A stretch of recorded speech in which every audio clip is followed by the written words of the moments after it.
رات کی سیاہی نے ہر طرف اپنے پر پھیلا لیے تھے۔ بڑی حویلی کو سجا دیا گیا تھا اور وہاں جیسے روشنیوں کا سیلاب آیا تھا۔ آنکھوں کو حیران کر دینے والا منظر نظروں کے سامنے تھا۔ پھول اور لائٹ سے پوری حویلی کو اندر اور باہر سے سجایا گیا تھا۔ لان میں مردوں کے لیے انتظام کیا گیا جبکہ عورتوں کی محفل اندر لگی تھی۔ حویلی آہستہ آہستہ مہمانوں سے بھرنے لگی تھی۔ ہنگامہ شروع ہو چکا تھا۔ نازلی نور کے ساتھ ٹیرس پر کھڑی تھی اور وہ دونوں کمرے میں بیٹھ کر تھک گئی تو سب سے نظریں بچا کر اوپر آ گئی تھی۔ نازلی نے نور کو باہر آنے سے منع کیا پر نور بور ہو گئی تھی، اس لیے ٹیرس پر کھڑے ہو کر نیچے ہوتی تیاری دیکھنے میں لگ گئی۔ اوپر ہلکا سا اندھیرا تھا، ورنہ اگر کوئی دلہن کو اس طرح سب کو تاڑتے دیکھ لیتا تو پھر دلہن صاحبہ کی خیر نہ ہوتی۔ نازلی نے پھر کہا، یار میں نے ابھی تک شہریار بھائی کو نہیں دیکھا۔ ابھی موبائل نور کو دے کر گئی تھی پر کچھ دیر بعد کال کرنے کے لیے واپس لے گئی تھی۔ نازلی پکس اس کی نہیں دیکھ پائی تھی۔ اچھا یار، پکچر میں دیکھ کر کیا کرو گی؟ لائیو دکھاتی ہوں تمہیں۔ نور آنکھ مار کر بولی اور پھر نیچے موجود لوگوں میں شہریار کو ڈھونڈنے لگی۔ ارے وہ رہے، وہ دیکھو سامنے۔ اس نے نازلی کو دیکھ کر اشارے سے بتایا۔ کہاں پر؟ ارے وہ دیکھو نا، وہاں درمیان میں دو لڑکوں کے ساتھ سفید کپڑوں والا اور سنجیدہ چہرے والا وہی کھڑوس آدمی شہریار ہے۔ نور اپنے الفاظ پر ہنسنے لگی۔ بس کرو نور، اسی کھڑوس کی کل تم دلہن بنو گی یار۔ نازلی مسکرا کر کہتی غور سے شہریار کو دیکھنے لگی جو سنجیدگی سے ان لڑکوں سے باتوں میں مصروف تھا۔ بڑے ہینڈسم ہیں یار شہریار بھائی، نازلی نے ایک دم کہا۔ ہاں ہینڈسم تو ہے پر میرے لالا سے بہت کم، مہنور شرارت سے بولی تو نازلی نے کہا، اب یہاں تمہارے لالا کا کیا ذکر؟ ارے کیا بتاؤں، ان کا ہی تو سارا ذکر ہے، پتہ ہے بہت ہینڈسم ہے میرے لالا۔ بھائی کا ذکر کرتے نور کی آنکھیں محبت سے بھر گئی۔ اچھا ذرا دکھانا اپنے لالا کو بھی، پھر پتہ چلے گا کہ وہ کتنے ہینڈسم ہے۔ نازلی شرارت سے مسکرا کر بولی۔ اس کی بات پر نور نے اپنی ہنسی دبائی۔ تھوڑا صبر کر لو، پھر دیکھ لو گی تم انہیں بھی۔ اچھا چھوڑو یار، یہ بتاؤ شہریار بھائی سے تمہیں کتنی محبت ہے؟ نازلی نے بات بدلتے ہوئے کہا۔ نور نے شہریار کو دیکھا اور پھر بولی، بہت زیادہ، پر شاید انہیں مجھ سے نہیں ہے۔ ایک دم اس کے لہجے میں اداسی اتری۔ ایسے کیوں کہہ رہی ہو تم؟ اگر محبت نہ ہوتی تو پھر شادی کیوں کرتے وہ تم سے؟ ہاں یہ بھی ہے، پھر شاید ہو مجھ سے محبت، وہ بے یقین سے لہجے میں بولی، کیونکہ کبھی شہریار نے یقین کی ڈور اس کے ہاتھ میں تھمائی نہ تھی کہ اسے یہ شہریار کی محبت پر یقین ہوتا۔ ضرور ہوگی تم سے محبت، ایسے نہیں کہتے۔ نازلی نے اس کا ہاتھ گرم جوسی سے دبا کر چھوڑا اور پھر نور کی نظروں کا تعاقب کر کے نیچے دیکھا تو وہاں ایک شخص شہریار کے گلے مل رہا تھا۔ وہ شہریار سے الگ ہو تو نازلی نے اس کا چہرہ دیکھا۔ یہ تو ہاں یہ تو احد ہے نا؟ نور نے بتایا تو نازلی نے اسے دیکھ کر کہا، احد عالم؟ ارے ہاں نا، یہ وہی لڑکا تو ہے بک شاپ والا۔ نور نے ہنس کر بتایا تو نازلی نے کہا، ارے پاگل، یہ تو احد بھائی ہیں یار۔ کیا مطلب بھائی؟ تم انہیں جانتی ہو کیا؟ نور نے حیرت سے پوچھا تو وہ بولی، ہاں بالکل، یہ میری آنی جو ہے نا ان کے دیور ہیں احد بھائی۔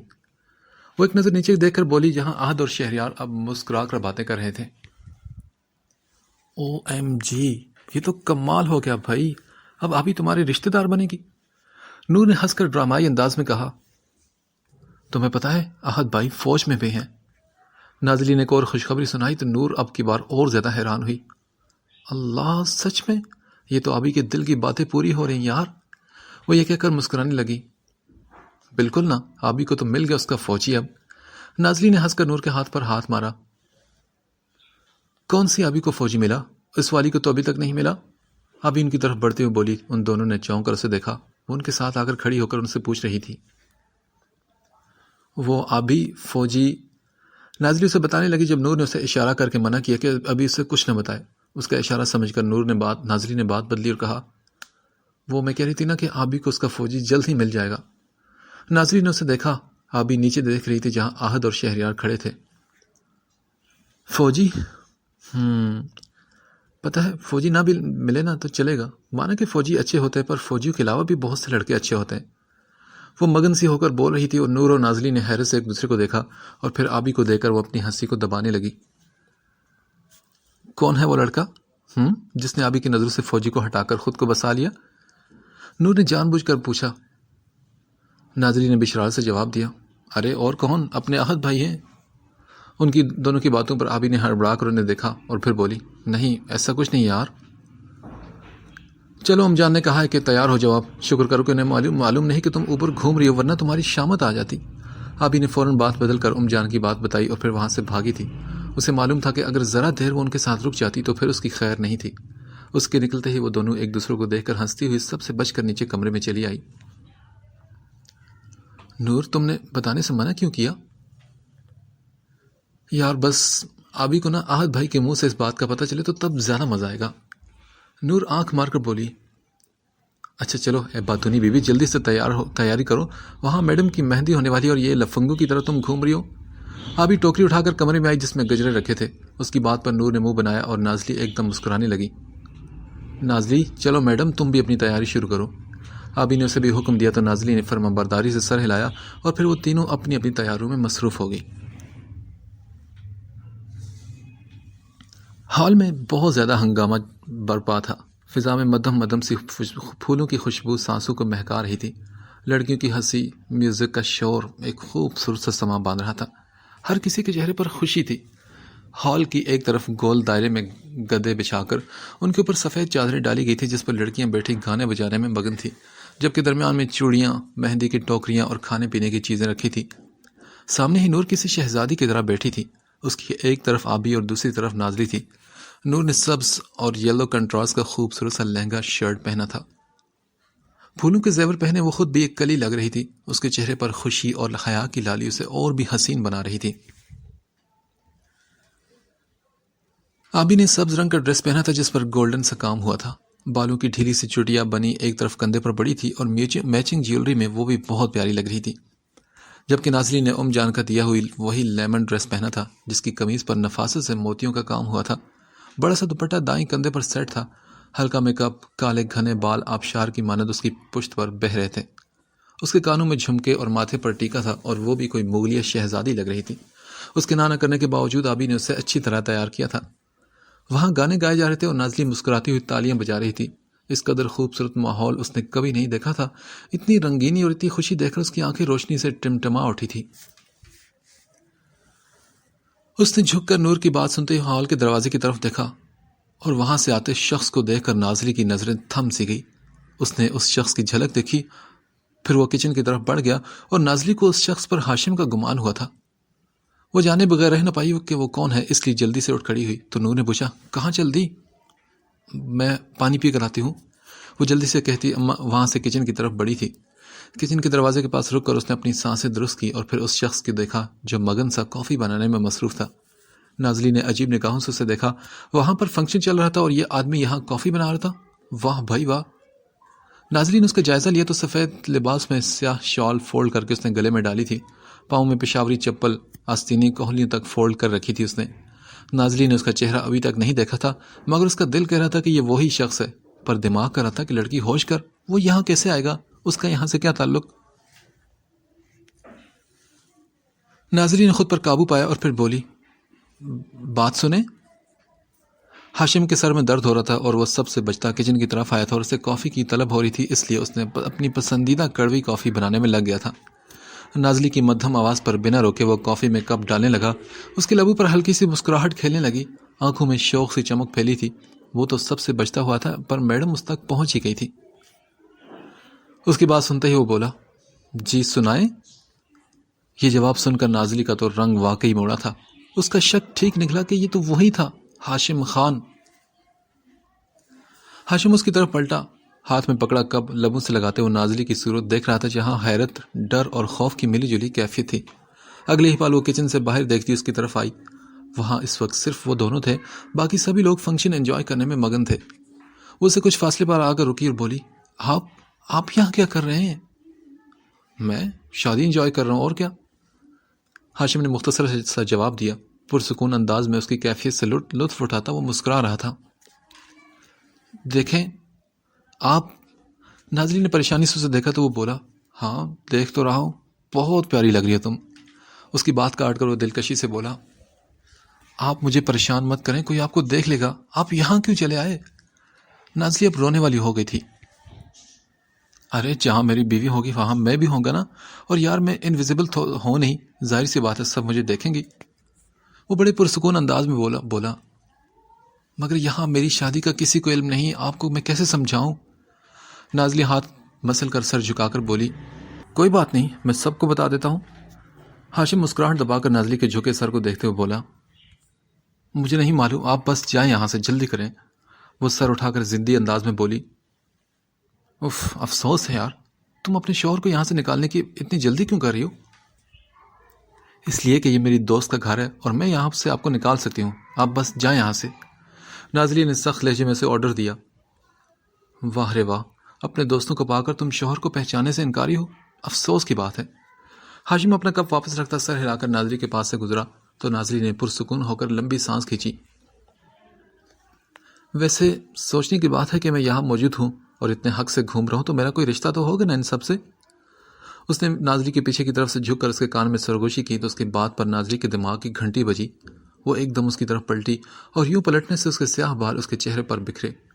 ہاشم نے ہاتھ بڑھا کر اس کے بال پیچھے کیے تو نازلی 2 قدم پیچھے ہوئی اور پھر بولی، کیا آپ بھی کسی کے دوست ہیں یہاں پر، شہریار بھائی یا خان بابا کے؟ اس کی بات پر ہاشم کا کہکہا گونجا تھا۔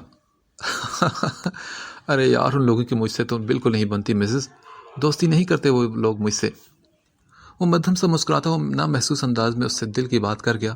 اسے ایک نظر دیکھ کر پلٹتا ہوا باہر کی طرف بڑھا تو نازلی کو اس کی بات ذرا بھی نہ سمجھ آئی۔ ہاشم دہلیز تک پہنچا تو سامنے سے آتی جان نے اسے روکا۔ ہاشم، آپ یہاں ہیں، چلے آئیں، باہر آپ کو سب یاد کر رہے ہیں۔ جان جلدی سے بولی تو ہاشم نے ان کے کندھے کے گرد بازو پھیلایا اور پھر آگے بڑھ گئے۔ نازلی نے اس کی پشت کو دیکھا اور سوچا کہ یہ کیا تھا اور ہاشم سے ان کا کیا رشتہ تھا۔ نازلی کا دماغ ایک بار پھر اس بات کی طرف نہ گیا کہ وہ اس گھر کا بیٹا بھی ہو سکتا ہے۔ وہ جب باہر آئی تو بہت الجھی ہوئی تھی۔ اس کی سمجھ میں آئی کہ کس سے اس شخص کے بارے میں پوچھے، اس کے بارے میں کچھ بھی پوچھ کر اپنے ہی پاؤں پر کلہاڑی مارنے والی بات ہوگی، اس لیے وہ خاموش رہی۔ نور نے اس سے پوچھا کہ کیا ہوا تو اسے بھی وہ ٹال گئی تھی۔ کچھ دیر بعد مہندی کی رسم ادا کر دی گئی۔ ابھی رات کے 12 بج رہے تھے پر وہاں تو دن کا سما تھا۔ ہنسی، خوشبو، میوزک، ہر رنگ وہاں بکھرا تھا۔ نور کے ہاتھوں اور پاؤں پر مہندی لگائی جا رہی تھی۔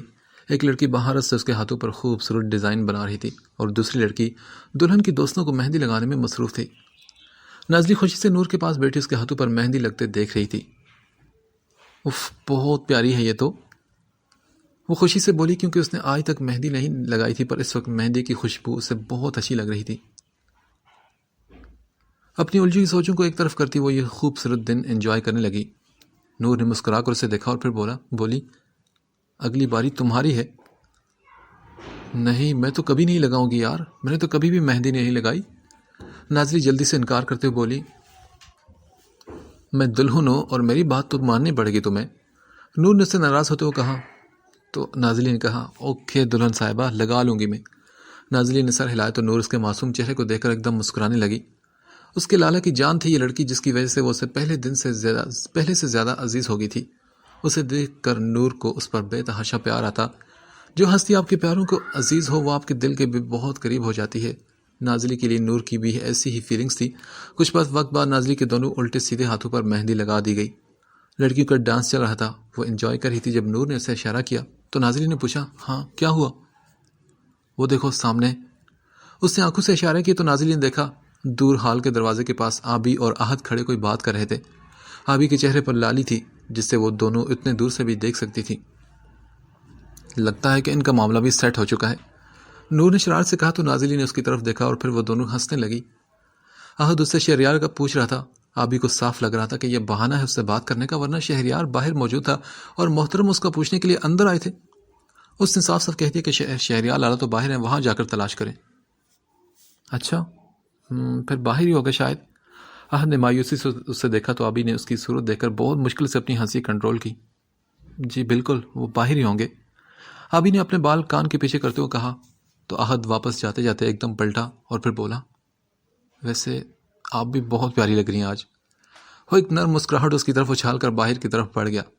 آبی پہلے تو حیران ہوئی اور پھر مدھم مسکراہٹ کے ساتھ اس نے چہرہ جھکا لیا۔ وہ وہاں سے پلٹی تو نظر ان دونوں پر پڑی جو اسے دیکھ کر ہنس رہی تھی۔ انہیں اپنی طرف دیکھتا پا کر وہ دانتوں میں لب دبا کر وہاں سے بھاگی تھی اس کی حرکت پر نور اور نازلی کی ہنسی رک ہی نہیں رہی تھی۔ نازلی آبی سے بات کر کے کچن سے باہر نکلی جب جان نے اسے پکارا، بیٹا اوپر کمرے میں کپڑوں کا ایک بیگ رہا تھا، وہ تو لا دیں۔ انہوں نے مصروف انداز میں کہا اور پھر نظر اس کے ہاتھوں پر پڑی۔ اوہ سوری، آپ کے ہاتھوں پر تو مہندی لگی ہے، چلیں میں خود لے آتی ہوں۔ جان نے اسے دیکھ کر کہا اور پھر جانے لگی تو نازلی نے ان کا ہاتھ تھاما۔ جان یہ سوکھ گئی ہے، آپ بیٹھے میں لے آتی ہوں۔ وہ مسکرا کر بولی تو جان نے محبت سے اس کا گال تھپکا اور پھر دوسری طرف بڑھ گئی، جبکہ نازلی جلدی سے دوپٹہ سنبھالتی سیڑھیاں چڑھنے لگی۔ وہ اوپر آئی تو وہاں مکمل خاموشی تھی۔ اس نے کمرے کا تو پوچھا ہی نہیں تھا کہ بیگ کس کمرے میں رکھا ہے۔ اس نے نظر دوڑائی تو اوپر 5 کمرے تھے، اب کون سے کمرے میں کپڑوں والا بیگ ہوگا؟ وہ وہیں کھڑی ہو کر سوچنے لگی۔ تبھی درمیانے والے کمرے کا دروازہ کھلا اور وہ کمرے سے باہر آیا۔ نازلی کو مجسمے کی طرح کھڑے دیکھ کر اس کے قدم تھم گئے۔ وہ اسے نظروں سے دل میں اتارنے لگا۔ تیرے عشق نے بخشی ہے یہ سوغات مسلسل، تیرا ذکر تیری بات مسلسل، میں محبت میں اس مقام میں ہوں جہاں میری ذات میں رہتی ہے تیری ذات مسلسل۔ خود پر کسی کی گہری نظروں کی تپش محسوس کر کے نازلی نے چونک کر سامنے دیکھا۔ ہاشم کو دیکھ کر اس کا موڈ آف ہوا تھا۔ سارے گھر میں گھوم رہا تھا یہ آدمی۔ وہ بڑبڑائی تھی اور پھر اسے نظر انداز کرتی دائیں طرف بڑھی پر وہ جھٹ سے اس کے سامنے آیا۔ ایسے نظریں چرا کر کہاں جایا جا رہا ہے؟ ہاشم نے اسے پوچھا تو وہ بولی، کچھ نہیں، مجھے کچھ کام ہے۔ واہ، میڈم تو یہاں کر بہت مصروف ہو گئی ہیں۔ ہاشم کے لہجے میں شرارت تھی۔ ہاں تو کیا میں آپ کی طرح کوئی بہت فری ہوں؟ اچھا نا، تو کیا تم مجھ سے پوچھو گی نہیں کہ میں یہاں کیسے ہوں؟ پوچھ تو چکی ہوں، بتایا آپ نے نہیں۔ جب آپ کی مرضی ہوگی تب بتائیں گے نا، تو پھر میں بار بار کیوں پوچھوں آپ سے؟ وہ ناک چڑھا کر بولی تو ہاشم نے کہا، بہت اچھے سے جانے لگی ہو تم مجھے، ہاں؟ نازلی نے اس کی بات کا کوئی جواب نہ دیا تو وہ بولا، آؤ میں تمہیں تمہارا روم دکھاتا ہوں۔ ہاشم نے اس کا ہاتھ پکڑا اور پھر سے اسے لے کر اپنے کمرے کی طرف بڑھا۔ حویلی جانے سے پہلے وہ اسی روم میں رہتا تھا۔ اس کا روم آج بھی جان نے ویسے ہی رکھا تھا جیسے وہ اب وہاں موجود تھا۔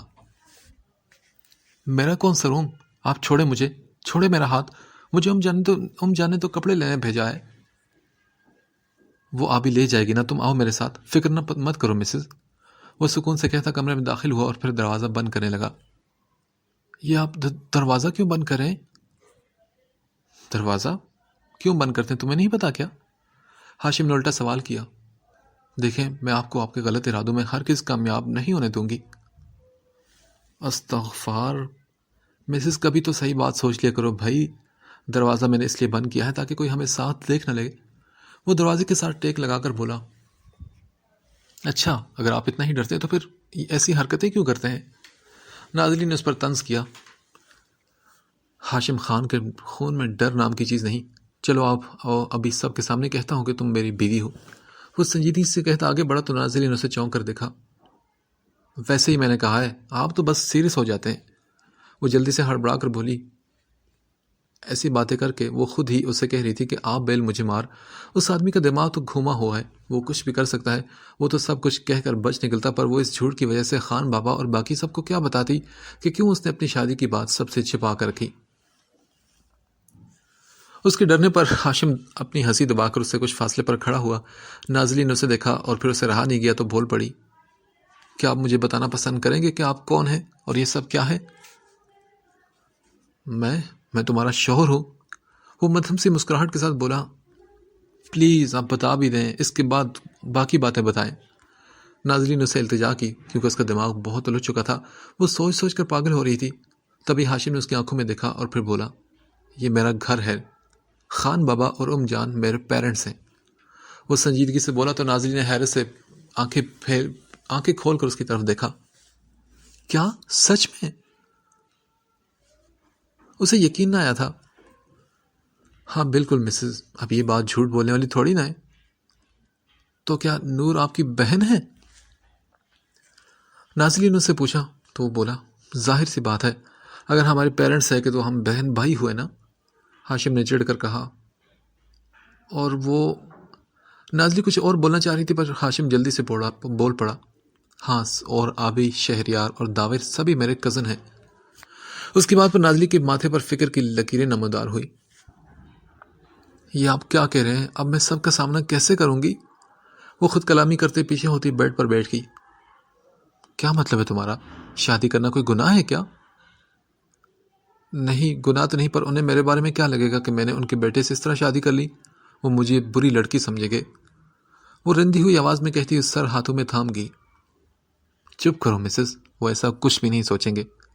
ہاشم نے اس کے مہندی لگے ہاتھ اپنے مضبوط ہاتھوں میں تھامے۔ سوکھی مہندی ناظری کے ہاتھوں سے ہاشم کے ہاتھوں میں گرنے لگی۔ تمہیں پتا ہے کہ تم بہت اچھی لڑکی ہو، تمہیں اس گھر میں کوئی بھی برا نہیں سمجھے گا، اس بات کا میں تمہیں یقین دلاتا ہوں۔ وہ محبت سے پر لہجے میں بولا تو ناظری نے خوف بھری آنکھوں سے اس کی سیاہ روشنی چھلکاتی آنکھوں میں دیکھا۔ مگر میں نور اور آبی کا تو سامنا نہیں کر پاؤں گی کبھی بھی، وہ نم آواز میں بولی تو ہاشم نے کہا ٹینشن کی کوئی بات نہیں، وہ دونوں سچ جانتی ہیں۔ ہاشم نے مدھم آواز میں بتایا تو ناظری سر جھکا گئی۔ ہاشم کے بتانے کے بعد نور اور آبی کی باتیں سوچ کر وہ سمجھ گئی تھی کہ وہ سچ جانتی ہیں۔ معلوم ہے مجھے، وہ دونوں نہ جانے میرے بارے میں کیا سوچیں گی، مجھے تو اب ان کا سامنا نہیں کرنا، مجھے بس گھر جانا ہے۔ وہ ایک دم روتے ہوئے بولی۔ اس کے دل میں خوف بیٹھا تھا کہ سچ جان کر ہاشم کے گھر والے بھی وہی کریں گے جو اس کے گھر والوں نے کیا تھا۔ تب بھی ایک محفل لگی تھی جس میں وہ بدنام ہوئی تھی، اور آج یہ گھر بھی لوگوں سے بھرا تھا۔ اب اس میں اتنی ہمت نہیں تھی کہ وہ دوبارہ سب کچھ سہ پاتی۔ ہاشم نے اس لڑکی کو خاموشی سے دیکھا اور پھر کہا تمہیں معلوم ہے جب میں نے انہیں سچ بتایا تو انہوں نے مجھ سے بات کرنا چھوڑ دی تھی۔ وہ آہستہ آہستہ اسے ساری بات بتانے لگا اور نازلی کے آنسو تھمنے لگے۔ اس کے خوبصورت چہرے پر نظر جمائے اسے دیکھ رہی تھی، پھر وہ اس کی باتوں پر سے مطمئن ہوتی بولی لیکن خان بابا، ان کا کیا کروں؟ ارے وہ تو تمہارے دوست ہیں، اور خان بابا دوستوں پر تو جان بھی وار دیتے ہیں۔ دیکھنا جب انہیں معلوم ہوگا نا کہ وہ تمہاری طرف ہوں گے، اور پھر میرا تو اللہ ہی مالک ہے۔ وہ نرمی سے اس کا ناک دبا کر مسکرائے تو اس کی بات پر نازلی کے لبوں پر مسکراہٹ چمکی۔ ویسے ایک بات کہوں، میرے نا سارے خاندان کو تم نے دیوانہ کر رکھا ہے میری مسز۔ ہاشم نے اس کی نیلی آنکھوں میں دیکھ کر شرارت سے کہا تو وہ بولی میں نے تو کچھ نہیں کیا۔ نازلی جھٹ سے سر جھکا کر کہتی اپنا ہاتھ اس کے ہاتھ سے نکالتی اٹھ کھڑی ہوئی۔ آپ گھر میں ابھی کسی کو نہیں بتائیں گے، یہ میری بات سن لیں۔ اس نے ہاشم کو دیکھ کر آرڈر دیا تو وہ بولا بالکل، آپ کا ہر حکم میرے آنکھوں پر۔ وہ چمکتی آنکھوں سے اسے دیکھتا اس کے سامنے کھڑا ہوا، پھر اس کے مہندی بھرے ہاتھ تھام کر اپنی آنکھوں کے سامنے کیے۔ اتنے پیارے ہاتھ، اوپر سے مہندی لگا دی تو میں تو گیا نا کام سے۔ وہ محبت سے کہتا سر اٹھا کر اس کے گلابی چہرے کو دیکھنے لگا۔ اس کے انداز پر نازلی نے جلدی سے اپنے ہاتھ چھڑائے۔ ہاشم مسکرا کر اسے دیکھنے لگا، پھر وہ بولی مجھے ڈر لگ رہا ہے۔ کیا مجھ سے؟ نہیں، سب کا سامنا کرنے سے۔ اس کی مدھم سی آواز پر ہاشم کو اس کے معصوم انداز پر ٹوٹ کر پیار آیا۔ وہ آگے بڑھا اور پھر کہا میں تمہارے ساتھ ہوں نا، پھر ڈر کیسا؟ اس نے ہاتھ بڑھا کر اس کے بال پیچھے کیے، اس کے ماتھے پر سے ماتھا ٹکا کر بولا پر وہ سب۔ ناظری نے مزید کچھ کہنا چاہا تو وہ بولا کوئی کچھ بھی نہیں کہے گا، بس سکون سے شادی انجوائے کرو، میں فی الحال کسی سے کچھ بھی نہیں کر رہا، اوکے؟ پیچھے ہو کر محبت سے اس کے گال کو تھپک کر جانے کے لیے پلٹا تو وہ بولی بات سنیں۔ اس نے ایک دم ہاشم کا ہاتھ تھاما۔ اس کی بات، اس کے انداز پر ہاشم کے لبوں پر بے ساختہ مسکراہٹ پھیلی۔ وہ اس کے ہاتھ میں تھامے اپنے ہاتھ کو دیکھنے لگا تو نازلی کو احساس ہوا، پھر اس نے فوراً سے اس کا ہاتھ چھوڑا تو ہاشم نے مسکراہٹ دبا کر اسے سوالی نگاہوں سے دیکھا۔ وہ آپ خان بابا کی اتنی تعریف کرتے ہیں، پھر ان سے لڑائی کیوں کی آپ نے؟ اس کے ذہن میں جو سوال آیا اس نے پوچھ لیا تو اس نے کہا یہ ایک لمبی کہانی ہے مسز، کسی دن نا آرام سے بیٹھ کر سناؤں گا۔ وہ نرمی سے بولا پر اس کے لہجے میں اداسی تھی۔ نازلی نے غور سے اسے دیکھا، پھر ہاشم نے چلنے کا اشارہ کیا۔ چلیں؟ کیا ایک ساتھ جائیں ہم؟ ارے نہیں، الگ الگ، کیوں ڈرتی ہو تم اتنا یار؟ ہاشم کے لبوں پر مسکراہٹ دوڑی تھی۔ وہ سر ہلا کر جلدی سے بھاگنے والے انداز میں کمرے کی طرف بڑھی۔ اس کے سیاہ بال اس کے تیز چلنے سے لہرائے تھے۔ ہاشم اس کی کمر کو دیکھتا مسکراتا ہوا بیڈ پر بیٹھا۔ وہ تو چلی گئی پر وہ اس کے زہر میں ڈوبا رہا۔ وہ لڑکی اپنی اداؤں سے اس کی جان لینے کے در پہ تھی۔ ناظری وہاں سے باہر آئی تو ہاشم نے کہہ دیا تھا کہ ڈرنا نہیں، پر باہر آ کر اس کی حالت واقعی خراب ہونے لگی۔ وہ نیچے آئی تو آبی سے سامنا ہوا۔ اے لڑکی، کہاں تھی تم؟ وہ میں اوپر کپڑے لینے گئی تھی پر ملے نہیں۔ یار وہ تو میں لے گئی تھی، تم بھاگو نور صاحبہ کے پاس، وہ کمرے میں اکیلی بیٹھی مکھیاں مار رہی ہے، اس لیے اس نے مجھے تمہیں جلدی سے ڈھونڈ لانے کو کہا ہے۔ آبی جلدی سے بولی تو نازلی نے کہا اچھا ٹھیک ہے، میں چلتی ہوں۔ نازلی ایک لمبی سانس کھینچ کر نور کے کمرے کی طرف بڑھی۔ کوئی 3 بجے کے قریب وہ لوگ سوئی تھی۔ نازلی کو پہلے تو نیند نہیں آ رہی تھی، پھر وہ سوچی میں الجھی رہی، نہ جانے صبح سب کو کیسے فیس کرے گی، اور یہی سب سوچتی وہ پھر اللہ اللہ کر کے سو گئی تھی۔ ہجر کے سارے موسم تمام ہوئے، ہجر کے سارے موسم تمام ہوئے، لو آج سے جانے من ہم تمہارے ہوئے، سب رنجشیں سب دکھ تمام ہوئے، لو آج سے جانے من ہم تمہارے ہوئے، نکاح کی ڈور سے باندھ کر ایک نئے رشتے کی شروعات کریں، تپتے صحرا کی دھوپ سے بچ کر ٹھنڈی چھاؤں میں اپنا بسیرا کریں، لو آج سے جانے من ہم تمہارے ہوئے، تم ملکہ ہو ہماری سلطنت کی، لو آج سے نہیں ابھی سے اس بادشاہ کے سارے اختیارات تمام ہوئے، لو آج سے جانے من ہم تمہارے ہوئے۔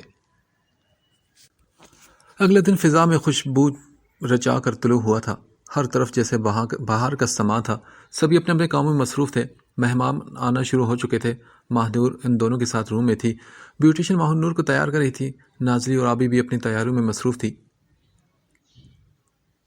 رات کو جو بھی ہوا تھا اس کی وجہ سے نازلی بہت خاموش سی تھی، اسے سب کا سامنا کرتے ہوئے شرمندگی سے محسوس ہو رہی تھی۔ ماہنور اور آبی نے اس سے اس متعلق کوئی بات نہیں کی تھی، اسے لگا تھا کہ شاید ہاشم انہیں بتا دے تو وہ دونوں کھل کر اس سے بات کریں، پر ایسا ہوا نہیں تھا۔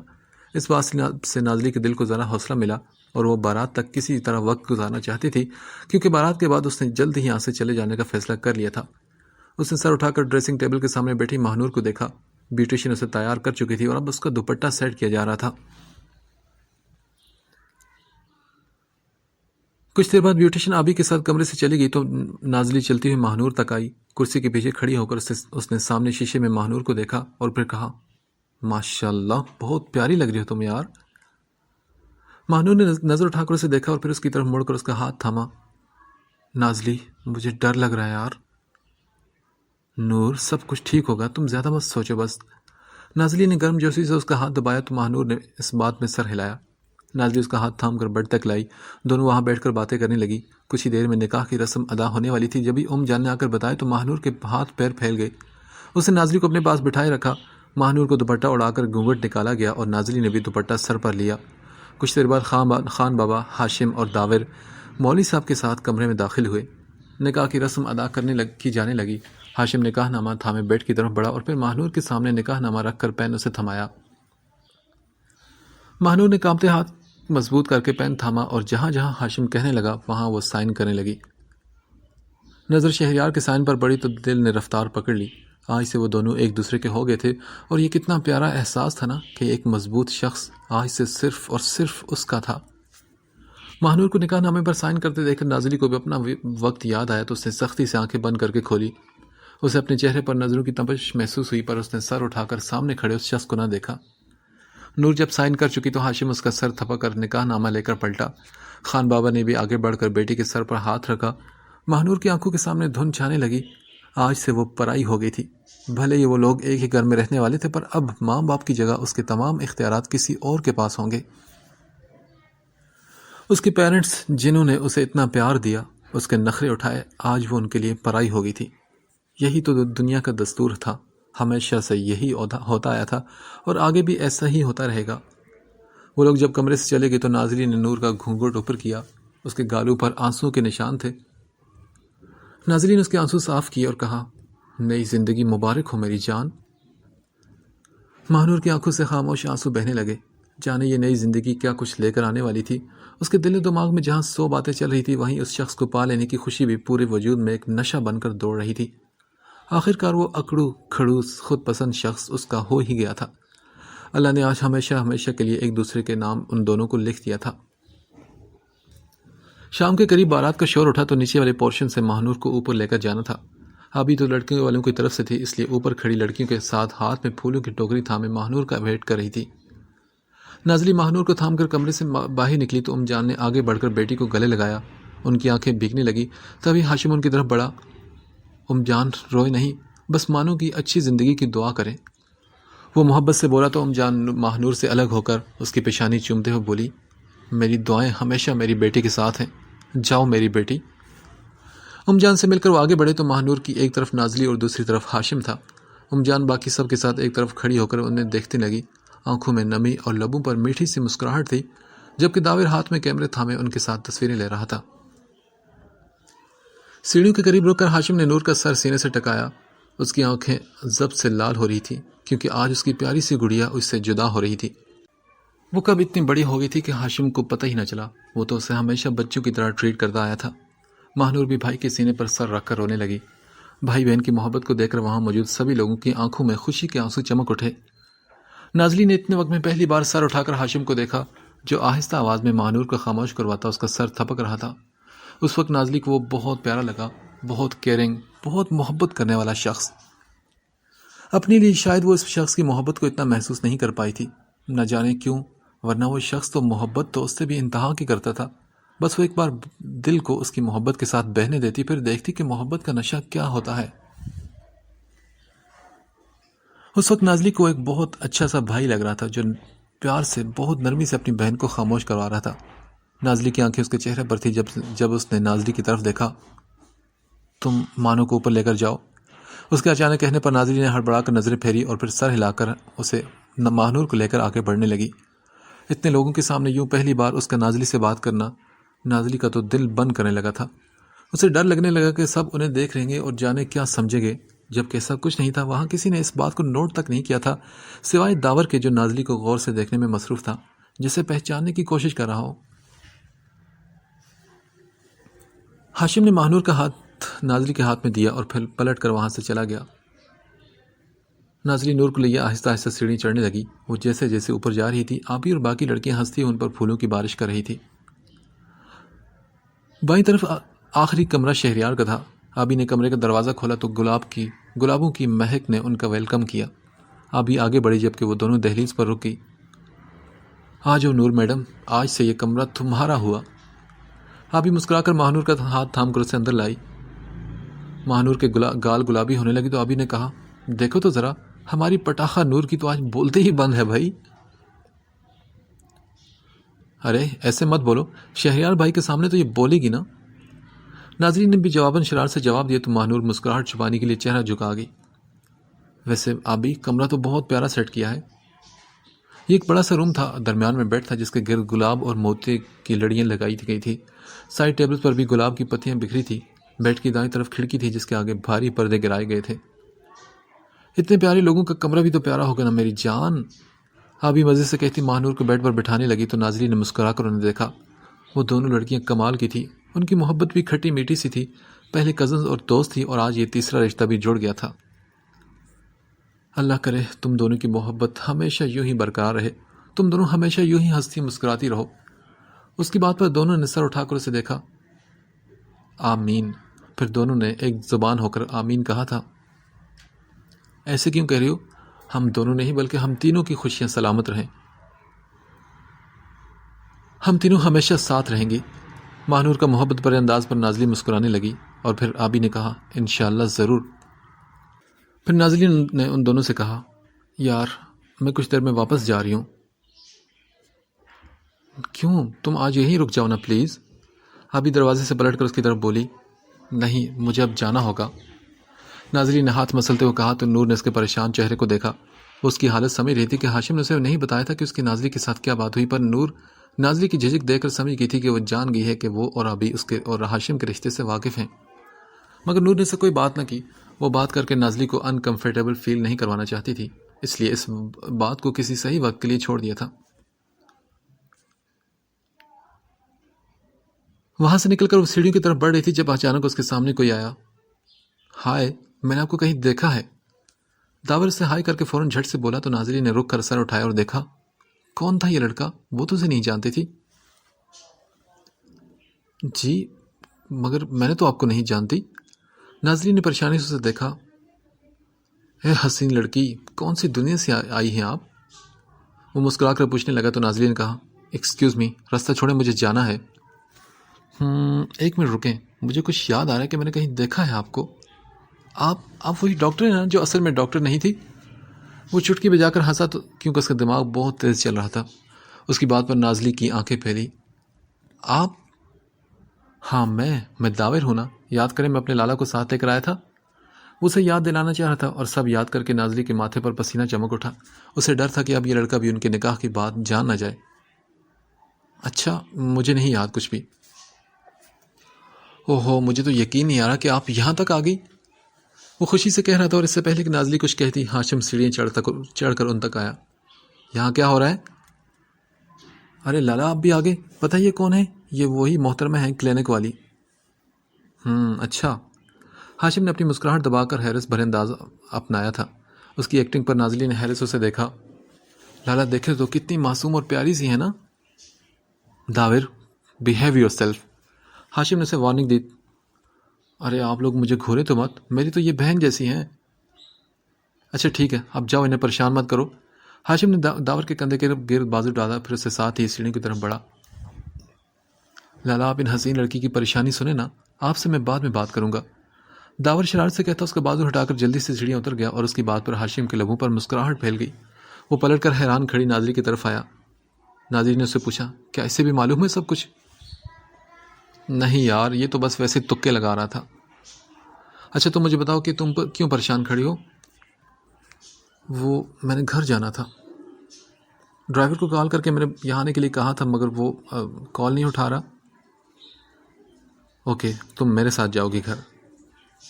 کیا مطلب؟ آپ ہوش میں تو ہیں؟ یہاں سب لوگ کیا سوچیں گے کہ کون ہیں آپ؟ میں آپ کی کیا لگتی ہوں؟ ارے کہہ دوں گا نا کہ بیوی اپنے شوہر کے ساتھ جاتی ہے، اس لیے تمہیں ساتھ لے کر جا رہا ہوں۔ وہ پرسکون انداز میں بولا تو نازلی نے کہا، آپ کا دماغ خراب ہے، میں آپ کے ساتھ نہیں بلکہ ڈرائیور کے ساتھ ہی جاؤں گی۔ مسز میرا دماغ خراب ہو نہ ہو پر تمہارا ضرور ہے۔ کتنی رات ہونے کے اور اس وقت میں تمہیں ڈرائیور کے ساتھ مر کر بھی اکیلے نہیں بھیجوں گا۔ اس کا بھی دماغ گھوما تھا، اس لیے غصے سے بولا اور اس کی بات پر ناظری سر جھکا گئی کیونکہ وہ ٹھیک تو کہہ رہا تھا۔ ایک تو رستہ سنسان تھا اور اس پر اکیلے ڈرائیور کے ساتھ جانا۔ لگتا ہے کہ بات تمہارے دماغ میں گھس گئی ہے۔ ہاں لیکن لوگ کیا کہیں گے؟ کچھ نہیں، میں سب سنبھالوں گا۔ وہ تو ٹھیک ہے لیکن کیا خان بابا مجھے آپ کے ساتھ جانے دیں گے؟ ناظری نے ایک اور سوال پوچھا۔ وہ بھی سنبھال لیں گے نا، جان بھیج دیں گی، خان بابا پھر کچھ نہیں کہیں گے۔ ہاشم نے مسکرا کر آنکھ ماری۔ تو کیا آپ نے ان کو بھی بتا دیا سب کچھ؟ اوہو نہیں یار، کسی کو نہیں بتایا، پر ان کا ارادہ لگتا ہے کہ تم ان میرے لیے پسند آ چکی ہو۔ صبح ہی مجھ سے کہہ رہی تھی کہ نازلی بہت اچھی ہے، تمہیں کیسی لگتی وغیرہ وغیرہ، یہ ساری باتیں کر رہی تھی۔ ہاشم نے اسے ہنستے ہوئے بتایا اور اس کی بات پر نازلی کا چہرہ دہکنے لگا۔ اب میں انہیں کیا بتاتا جان کہ آپ کے بیٹے کو نازلی تو بہت اچھی لگتی ہے، اتنی کہ حد نہیں۔ اس کی بات پر نازلی نے سر اٹھا کر اسے نہ دیکھا، دوپٹہ زور سے مٹھی میں بینچ کر وہ پیچھے ہوتی ہو پھر پلٹ کر جانے لگی۔ اچھا سنو، 15 منٹ تک نیچے آ جانا، تب تک میں جان سے بات کرتا ہوں۔ ہاشم کی آواز نے اس کا پیچھا کیا، پھر وہ کمرے میں چلی گئی تو ہاشم بالوں میں ہاتھ پھیر کر نیچے آیا۔ خان بابا بڑی مشکل سے جان کے کہنے پر اس کے ساتھ بھیجنے پر راضی ہوئے تھے۔ ان کا کہنا تھا کہ وہ خود ان کے ساتھ جائیں گے، پر جان نے انہیں سمجھایا کہ ان کی بیٹی کی شادی ہوئی ہے، کوئی نہ کوئی ان سے ملنے اور مبارکباد دینے کے لیے آ رہا ہے تو وہ گھر سے کیسے جا سکتے ہیں؟ تب کہیں جا کر خان بابا مانے تھے۔ ہم سوچ رہے ہیں کہ داور کو ان کے ساتھ بھیج دیتے ہیں۔ کافی دیر سوچنے کے بعد خان بابا بولے تو ان کی بات پر ہاشم نے ایک لمبی سانس کھینچی، جبکہ نازلی نے پریشانی سے انہیں دیکھا۔ داور کو ساتھ لے جانے کا مطلب تھا کہ اسے سب سچ بتا دینا اور وہ ایسا ہرگز نہیں چاہتی تھی۔ خان بابا تو کسی صورت بھی اپنی دوست کو اپنے بیٹے کے ساتھ اکیلے بھیجنے پر رضامند نہ تھے۔ داور تو باہر گیا ہے، جانے کب آئے؟ آپ خواہ بچوں کو دیر کروا رہے ہیں، دیکھیں رات کے سائے پھیل رہے ہیں، جانے دینے۔ جان نے پریشانی سے کہا۔ تبھی نازلی بولی، دوست میں چلی جاؤں گی، آپ پریشان مت ہوں۔ اچھا چلو ٹھیک ہے۔ خان بابا نے کچھ پل سوچا اور پھر ہاشم پر ایک نظر ڈال کر بولے، گھر پہنچ کر سب سے پہلے آپ ہمیں کال کر کے بتائیں گے کہ آپ خیریت سے پہنچ گئی ہیں۔ نازلی ان کے مان جانے پر مسکرا کر بولی، جی دوست بالکل ٹھیک ہے۔ اف میرے خدا، اتنی بے اعتباری۔ ان کی بات پر ہاشم نے بڑبڑا کر آسمان کی طرف دیکھا اور پھر اللہ اللہ کر کے خان بابا نے اجازت دی تو نازلی ان سے مل کر گاڑی میں بیٹھی، جبکہ ہاشم نے ڈرائیونگ سیٹ سنبھالی۔ وہاں سے نکل کر ان دونوں کا رستہ بڑے پرسکون انداز میں کٹا تھا۔ ہاشم کی شرارتیں جاری تھی اور نازلی بس مسلسل رونے میں مصروف تھی۔ گھر پہنچ کر نازلی نے خان بابا کو فون کر کے بتایا کہ وہ خیریت سے پہنچ گئی اور پھر کمرے میں بند ہو گئی اور وہ دونوں تھکے ہوئے تھے، اس لیے آتے ہی وہ دونوں سو گئے۔